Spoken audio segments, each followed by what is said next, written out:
તો હેલો વિદ્યાર્થી મિત્રો, welcome back to my channel let's speak English. હવે જોઈએ આપણે પૂર્ણ ભૂતકાળ, કારણ કે ગયા વિડીયોની અંદર આપણે જોઈ લીધો પૂર્ણ વર્તમાન કાળ એટલે કે હેવ અને હેઝ, બરોબર। હવે જોઈએ આપણે કે પૂર્ણ ભૂતકાળ શું કીવર્ડ યાદ આવ્યો? તો કે પૂર્ણ છે તો ભૂતકાળનું રૂપ એટલે કે ભૂત કૃદંતનું રૂપ, સોરી એટલે કે V3, જેવી રીતે કે ઈટ, બરોબર, એટ અને ઈટન, તો આને કહેવાય V1, આને V2 કહેવાય અને આ V3 કહેવાય। તો હંમેશા પૂર્ણ આવે એટલે આપણે V3 નું રૂપ વાપરવાનું, બરોબર। અહીંયા જુઓ તો કે વાક્ય રચનાની અંદર શું નોર્મલ હોય છે? કર્તા હોય, ક્રિયાપદ હોય, કર્મ હોય ને અન્ય શબ્દો હોય, બસ આટલું તો કમ્પલસરી હોય જ છે, એને બધાને ખબર છે। અહીંયા શું આવે વિચારો, શું આવે? સહાયકારક ક્રિયાપદ। અને ભૂતકાળ માટે ચેક કરો તમે, મેં શું લખ્યું છે। હવે ભૂતકાળ એટલે શું? તો કે જે ક્રિયા ભૂતકાળમાં ચાલુ થઈને ભૂતકાળમાં જ પૂરી થઈ ગઈ હતી। કેવી ક્રિયાઓ? અહીંયા જો હું સમજાવું તમને કે મારા પપ્પા આવ્યા તે પહેલા મેં જમી લીધું હતું। કેટલી ક્રિયાઓ થઈ અહીંયા? તો કે 2 ક્રિયાઓ થઈ। આ પણ પૂરી થઈ ગઈ છે અને આ પણ પૂરી થઈ ગઈ છે, બરોબર। પણ આ જુઓ, મારા પપ્પા આવ્યા, કોઈ કાળ શીખ્યા આપણે? કયો? સાદો ભૂતકાળ। તો કોઈ પણ 2 વાક્યો કે જે ભૂતકાળની અંદર હોય બંને, જેમ કે જુઓ મારા પપ્પા આવ્યા એ પણ ભૂતકાળ અને મેં જમી લીધું હતું એ પણ ભૂતકાળ, તો પછી કયા કાળમાં લખવાનું? તો યાદ રાખો, જે પહેલા પૂર્ણ થયું હોય એટલે કે જે સૌથી જૂનું હોય એને પૂર્ણ ભૂતકાળમાં, અને જે પછી થયું હોય એને સાદા ભૂતકાળમાં। જેમ કે મેં પહેલા જમી લીધું હતું, તો આ પહેલા પૂર્ણ થઈ ગઈ હતી ભૂતકાળમાં, બરોબર, અને પછી પપ્પા આવ્યા, બરોબર। તો સૌથી જૂની કઈ? આ, તો એને પૂર્ણ ભૂતકાળમાં આપણે બોલવી પડે। હું વાક્ય લખીને બતાવું છું, પણ શું લાગે છે પાછળ જોવા? મૂકી દીધું, એક તો આ થઈ ગયું એટલે કે ભૂતકાળ થઈ ગયો, અને હતું એટલે ફરીથી ભૂતકાળ થયો। આ કીવર્ડ છે, ધ્યાન રાખો કે અહીંયા છે ભૂતકાળ ને હતું, યાદ છે આપણે? હતું, હતી, હતા એ પણ ભૂતકાળ કહેતા હતા। તો કેટલા ભૂતકાળ ભેગા થયા? 2। તો આપણે એને શું કહી શકીએ? કે પૂર્ણ ભૂતકાળ। એ પ્રમાણે જુઓ તમે, ક્રિકેટ રમ્યા, ઓકે, ક્રિકેટ રમવાની ક્રિયા પૂરી થઈ ગઈ, પણ ક્યારે પૂરી થઈ હતી? તો કે ભૂતકાળની અંદર હતા છે, તો એ પૂર્ણ ભૂતકાળ થઈ ગયું। એ પ્રમાણે પૂર્ણ કર્યું અને હતું, પૂર્ણ તો કરી લીધું, કામ પૂરું થઈ ગયું, પણ ક્યારે કર્યું હતું? તો કે ભૂતકાળની અંદર। તો એવા કેટલાક કામ કે જે ભૂતકાળમાં ચાલુ થયા હતા ને ત્યારે જ પૂરા થઈ ગયા હતા, તો એ બતાવવા માટે આપણે પૂર્ણ ભૂતકાળનો ઉપયોગ કરવો પડે। અને જ્યારે આપણે બોલતા હોય તો સાદા ભૂતકાળનો ઉપયોગ કરીએ, પણ જ્યારે 2 ક્રિયાઓ એક સાથે થતી હોય ને એ પણ ભૂતકાળમાં, તો જે જૂની ક્રિયા હોય પહેલા થઈ ગઈ હોય એને આપણે ભૂતકાળમાં એટલે કે પૂર્ણ ભૂતકાળમાં બોલીએ, અને આને સાદા ભૂતકાળમાં બોલીએ। હવે સવાલ થાય કે હતા એટલે વોઝ ના આવે, પણ આ પણ ભૂતકાળ છે ને આ પણ ભૂતકાળ છે, તો આપણે આવે હેડ। શું આવે? સહાયકારક ક્રિયાપદ તરીકે આવે હેડ। યાદ રાખજો, બરોબર। આપણે પૂર્ણ વર્તમાનની અંદર શું મૂકતા હતા? તો કે હેવ અને હેઝ, યાદ છે? હેઝ અને હેવ। હવે એ પૂર્ણ ભૂતકાળની અંદર શું થાય? હેડ થઈ જાય, ખબર પડી ગઈ? બીજું બધું તો સેમ આવે કે ક્રિયાપદનું V3 નું રૂપ। અહીંયા જુઓ, હવે વાક્યો બનાવીને તમને હું સમજાવું કે કેવી રીતે એને એપ્લાય કરવું। તો અહીંયા જુઓ, થોડું લાંબુ વાક્ય બનાવીએ। સૌપ્રથમ આપણે કે મારા પપ્પા આવ્યા, જોજો, ધ્યાન આપજો, બરોબર। હવે જુઓ તમે, 2 ક્રિયાઓ થઈ ગઈ છે। મારા પપ્પા આવ્યા હતા ને પહેલા મેં જમી લીધું હતું, તો કઈ ક્રિયા વધારે જૂની છે? તમારા જમવાની, કારણ તમે પહેલા જમી લીધું ને પછી તમારા પપ્પા આવ્યા, તો સૌથી વધારે જૂની ક્રિયા કઈ? આ છે, તો એને પૂર્ણ ભૂતકાળમાં લખીએ અને આને સાદામાં લખીએ, બરોબર। તો આપણે આ લખીએ કે મારા પપ્પા આવ્યા તે પહેલા મેં જમી લીધું હતું. તો આપણે લખીએ સૌથી જૂની મેં કરતા છે. થઈ ગયું આઈ. હવે ચેક કરો આઈની જોડે ક્રિયા સહાયકારક ક્રિયાપદ કયું? તો કે હેડ વાપરીએ આપણે. તો આઈ હેડ. કેમ હેડ મૂક્યું મેં? કારણ કે આ જૂની ક્રિયા છે તો એ પૂર્ણ ભૂતકાળમાં લખવાની, અને પૂર્ણ ભૂતકાળમાં સહાયકારક ક્રિયાપદ કયું આવે? તો કે હેડ આવે. તો કે આઈ હેડ જમી લીધું. જમી લીધું હતું.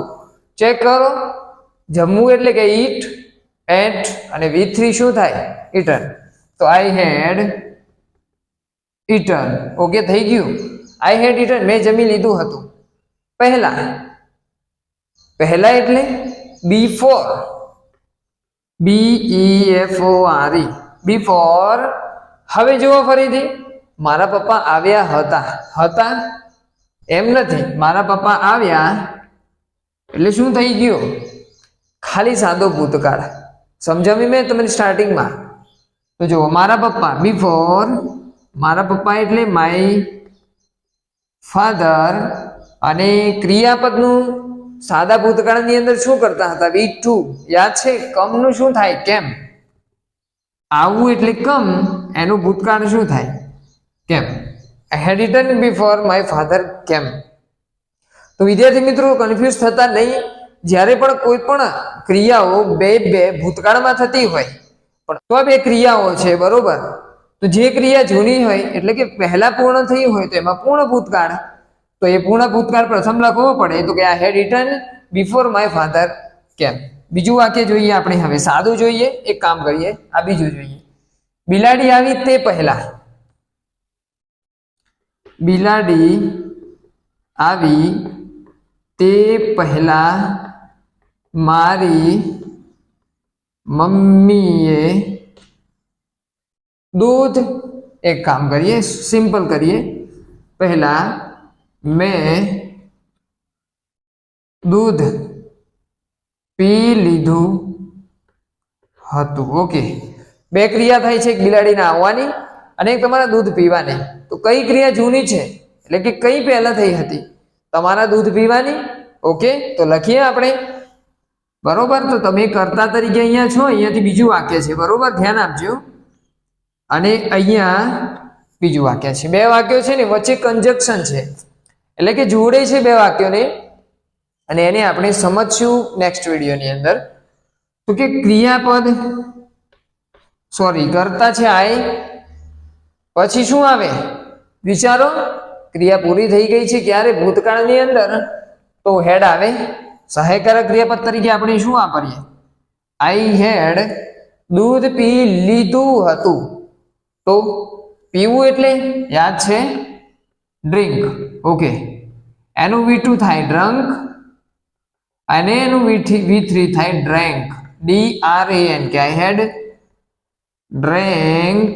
પછી બીજું શું છે? કર્મ. કર્મ શું છે? દૂધ. મિલ્ક. પછી જુઓ તે પહેલા એટલે કે બિફોર. બિલાડી આવી તે પહેલા. તો બીજું વાક્ય કયું છે? બિલાડી આવી. તો કયા કાળની અંદર લખો તમે? સાદા ભૂતકાળની અંદર. તો બિલાડી એટલે કે કેટ, અને આવી એટલે કેમ. I had drank milk before cat came. એટલે કે બિલાડી આવે તે પહેલા મેં દૂધ પી લીધું હતું. ત્રીજું વાક્ય એકદમ સાદું જોઈએ આપણે, કે તેઓએ હોમવર્ક પૂર્ણ કર્યું હતું.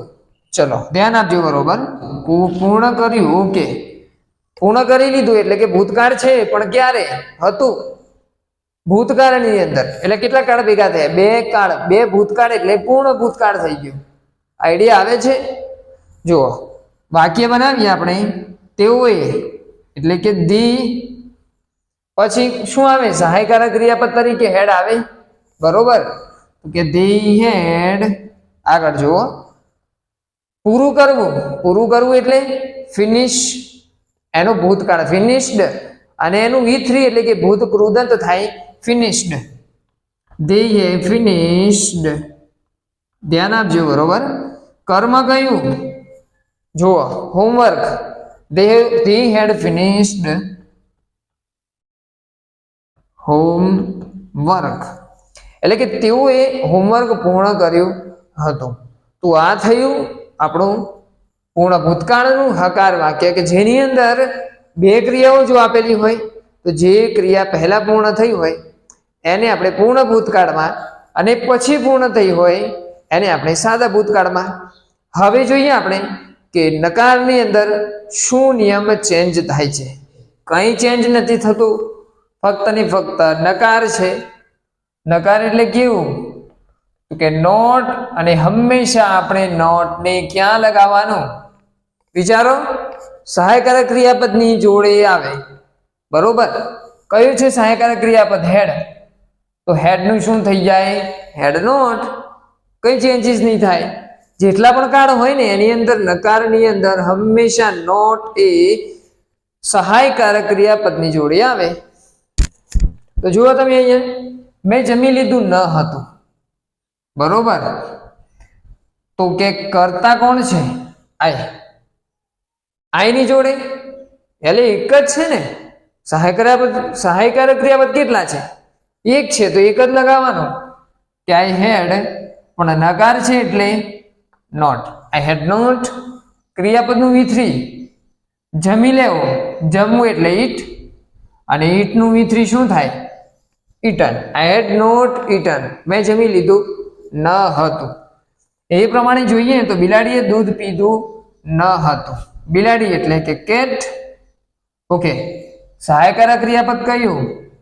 તો કે હેડ, પણ ન હતું છે એટલે કે હેડ નોટ. દૂધ પીધું, ચેક કરજો. પીધું શું ક્રિયાપદ છે? પીધું. પીવું એટલે ડ્રિંક. બરોબર, અને એનું V3 થાય ડ્રિંક. યાદ કરી લેજો V3 વાળા જેટલા પણ ક્રિયાપદ છે. અને મિલ્ક એટલે કર્મ થઈ ગયું. Cat had not drunk milk, બિલાડીએ દૂધ પીધું ન હતું. અમે હોમવર્ક પૂર્ણ કર્યું ન હતું. અમે એટલે કે વી, ન હતું, હતું એટલે હેડ, અને ન હતું એટલે હેડ નોટ. યાદ રાખજો. બરોબર, આ કીવર્ડ છે આપણા કે ન હતું એટલે હેડ નોટ. પૂર્ણ કર્યું, પૂર્ણ કર્યું. તો ફિનિશ નું શું થાય? V3, finished. અને કર્મ શું છે? આવે કર્મ, તો કે homework. We had not finished homework. ફોર્થમાં જોઈએ આપણે, તેઓ ક્રિકેટ રમ્યા ન હતા. they હતા એટલે હેડ, અને હેડ નોટ એટલે ન હતા. અને ક્રિકેટ રમ્યા, રમવું એટલે પ્લે, પ્લે નું V3 શું થાય? પ્લેડ. અને કર્મ, કર્મ શું છે? તો કે ક્રિકેટ. એટલે કે તેઓ ક્રિકેટ રમ્યા ન હતા. તો આટલું સિમ્પલ છે નકાર વાક્ય. ફક્ત ને ફક્ત તમારે શું કરવાનું? હેડની જોડે આપણે નોટ મૂકવાનો. હવે જોઈએ આપણે કે પ્રશ્નાર્થની અંદર કઈ નવો નિયમ આવે છે? નથી આવતો, કોઈની અંદર નહીં આવે. પ્રશ્નાર્થની અંદર ખાલી કયો નિયમ લાગુ પાડવાનો? જેટલા પણ કાળ હોય, કર્તા જે છે એને બીજી સીટ ઉપર મોકલવાનો, અને જે કંડક્ટર એટલે કે સહાયકારક ક્રિયાપદ છે એને ક્યાં લાવવાનું? આગળ લાવવાનું. બીજું કઈ ચેન્જ નહીં કરવાનું. ઓકે, અહીંયા જુઓ, આની ઉપર ફોકસ હાલ નથી કરવું, સમજાવવા માટે. મેં જમી લીધું હતું, તો કે આઈ હેડ ઈટનું શું થાય? V3, eaten. યાદ રહી ગયું. ઈટનું શું થાય? ઈટનું ભૂતકાળ એટ, અને એનું ભૂત કૃદંત થાય ઈટન. હવે બરોબર છે ના? સવાલ કરેલો છે તો હંમેશા સહાયકારક ક્રિયાપદ ક્યાં આવે? આગળ આવે. તો કયું છે સહાયકારક ક્રિયાપદ? એ ક્યાં આવે? તો કે આઈ હેડ ઈટન, મેં જમી લીધું હતું. શું મેં જમી લીધું હતું? તો કે હેડ આઈ ઈટન. આઈડિયા આવી ગયો? ખબર પડી? જુઓ બીજું વાક્ય જોઈએ આપણે કે શું બિલાડીએ દૂધ પીધું હતું? શું બિલાડી, બિલાડી એટલે કેટ. બરોબર, અને સહાયકારક ક્રિયાપદ કયું આવે? હેડ.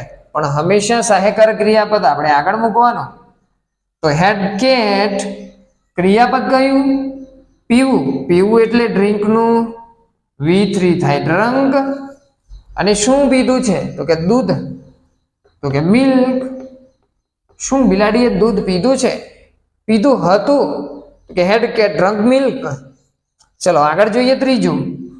શું અમે એટલે વી અને સહાયકારક ક્રિયાપદ કયું? તો કે હેડ મૂકવાનું અને આગળ જે પ્રમાણે છે એ પ્રમાણે પૂર્ણ કરવું. ફિનિશ નું ભૂતકાળ શું થાય? ફિનિશ્ડ. હોમવર્ક. હેડ વી ફિનિશ્ડ હોમવર્ક. શું અમે હોમવર્ક પૂર્ણ કર્યું હતું? એ પ્રમાણે જો શું તેઓ ક્રિકેટ રમ્યા ન હતા? સોરી, રમ્યા હતા. શું તેઓ એટલે દે અને દેની આગળ શું આવે? હેડ આવે કારણ પ્રશ્ન છે તો સહાયકારક ક્રિયાપદ આગળ અને કરતા બીજા નંબર પર.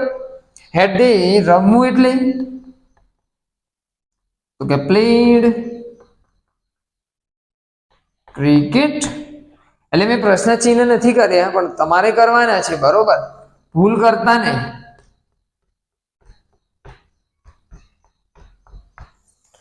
શું તેઓ ક્રિકેટ રમ્યા? તો હેડ દે પ્લે ક્રિકેટ. તો વિદ્યાર્થી મિત્રો, કઈ આગળ વધારે પડતા નિયમો નથી, તમારે એક જ વાક્ય રચના યાદ રાખવાની. કઈ? તો કે કરતા ક્રિયાપદ કર્મની અન્ય શબ્દો પછી શું આવે? સહાયકારક ક્રિયાપદ બદલાય ખાલી, બરોબર? જેમ કે પૂર્ણ વર્તમાન છે તો હેવ ને હેઝ આવે અને પૂર્ણ ભૂતકાળ છે તો હેડ આવે, બરોબર ને? હવે જો વિડીયો ગમે છે તો લાઈક અને શેર કરજો અને નેક્સ્ટ વિડીયો માટે ચેનલને સબસ્ક્રાઇબ કરજો.